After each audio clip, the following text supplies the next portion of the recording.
probably don't want to die. Most people don't. But death takes us all, no matter our preference. As children, we are taught that one day we'll have to leave Neverland, grow old, and pass on. But still, inside, most of us don't generally welcome the permanence of the hereafter. Demographers estimate that before our generation, roughly 100 billion people lived and died, and not one of them has returned to confirm the existence of an afterlife, at least not to the high evidentiary standards of science. This is the reality of the human condition. Nuclear war, runaway climate change, a global pandemic. Today our world faces all manner of existential threats. But scary possibilities like these are nothing compared to what astronomers say lies in store for Earth. Our planet's ultimate destiny is to be baked, blasted, and eventually disintegrated as well, in billions of years to come. There's nothing we can do to prevent this cataclysm. Yet, according to scientists who study the far future, the prospect for life is, oddly, rather bright. Given technological advances and the continuing evolution of our species, humans should be able to survive in some form, long after the Earth has ceased to exist. But our distant descendants are going to have to do some planet hopping. But here it is. Believe it or not, and actually, there are many studies regarding these issues, and scientists are making excellent progress already.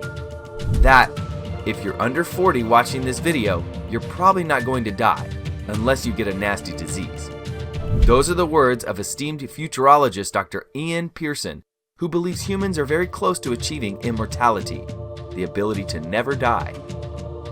Humans have been trying to find a way to dodge death for years. Ancient Greek alchemists tried to create a philosopher's stone that would let people live forever, but humans have yet to beat death. However, Dr. Pearson tells us that there are a number of different ways we could live forever, as long as you can make it to the year 2050. If you kick the bucket before then, you might be part of the last generation of humans to die of old age. Method number 1, renewing your body parts.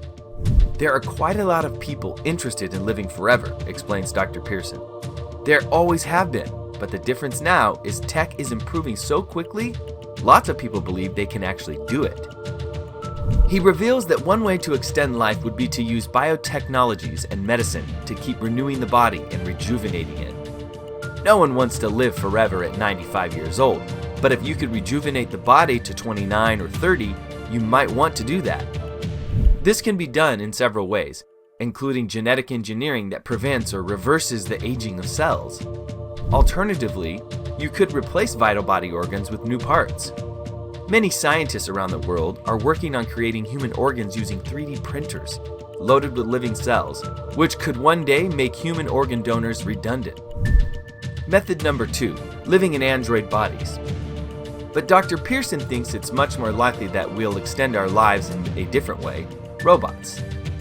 A long time before we get to fix our bodies and rejuvenate it every time we feel like, we'll be able to link our minds to the machine world so well, we'll effectively be living in the cloud, he explains. The mind will basically be in the cloud, and be able to use any android that you feel like to inhabit the real world.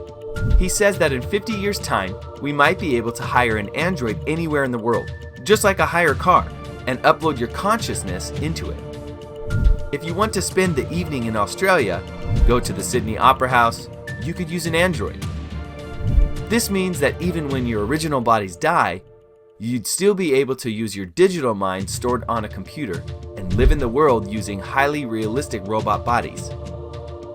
The current state of sex dolls are starting to look quite human-like.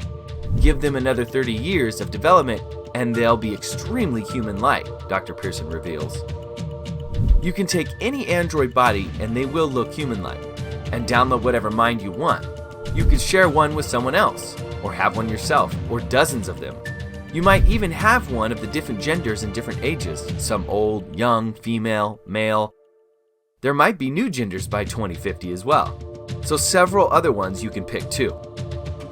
He explains that we'll have to wait till around 2045 to 2050 before we'll be able to create these strong brain-to-machine links, and says the cost will be very high initially. The first people to use robot bodies to become immortal will be the rich, but then the price will gradually come down. One day your body dies, Maybe you get hit by a bus or a nasty disease, but it doesn't matter because your mind will still be there. You'll be able to use an android body instead of the organic one you just lost. For normal people on everyday salaries, it's more likely that you'll have to wait a little longer. Immortality on the NHS. By 2060, people like you and I will be able to buy it, and by 2070, people in poor countries on modest incomes will be able to buy it.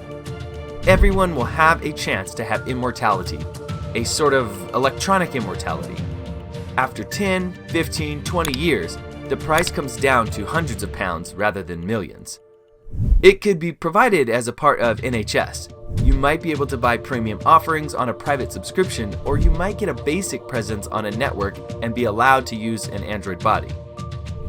Dr. Pearson says we'll have to limit the number of android bodies people can own, however. You might be given one free on the NHS, but you might be limited to no more than 2 or 3. Rich people that can afford it will probably want to have loads of different bodies, and if your mind is online, there's really nothing to stop them replicating it a million times over. You wouldn't want to live in a world where there are millions of Kardashians walking around, where they can afford to do it and nobody else can. We would need to limit the number of bodies for environmental impact. Imaging taking everybody in the UK. Once economics allows everyone to have 10 bodies each, there will be 600 million people living here. Method number 3, living in a virtual world. But if our minds are online, do we even really need robot bodies? We can all just live in a computer simulation quite happily, according to Dr. Pearson. You could spend most of your time online in the virtual world, of course anywhere in the world, on your computer. If you're online all the time, you could have a fantastic life online. It would be all virtual, so you could have anything you want. 72 virgins if that's what drives you. All of that because it's totally imaginary. You could make it as fun as you could possibly imagine online. You might still want to come into the real world. You could link your mind to millions of other minds and have unlimited intelligence and be in multiple places at once. The cutoff? Holding on for dear life. The tricky bit is surviving until the technology becomes widely available. By 2050, it will only really be for the rich and famous. Most people on middle-class incomes and reasonable working-class incomes can probably afford this in the 2060s. So anyone 90 or under by 2060. If you were born sometime in 1970 onwards, that would make you 48 this year. So anybody under 50 has got a good chance of it, and anyone under 40 almost definitely will have access to this. Most of you who watch this video are probably going to live forever, Dr. Pearson tells us. Okay, that's it. Share this video with your friends. Make sure they stay safe. And we appreciate your likes. The more of them we get, the more people will be able to see this video and perhaps will save somebody's life in the future. You can watch the other video here on the left or right side, and make sure you have subscribed to this channel. And don't forget to hit the notification bell icon so you'll be able to get updated on all of our new uploads.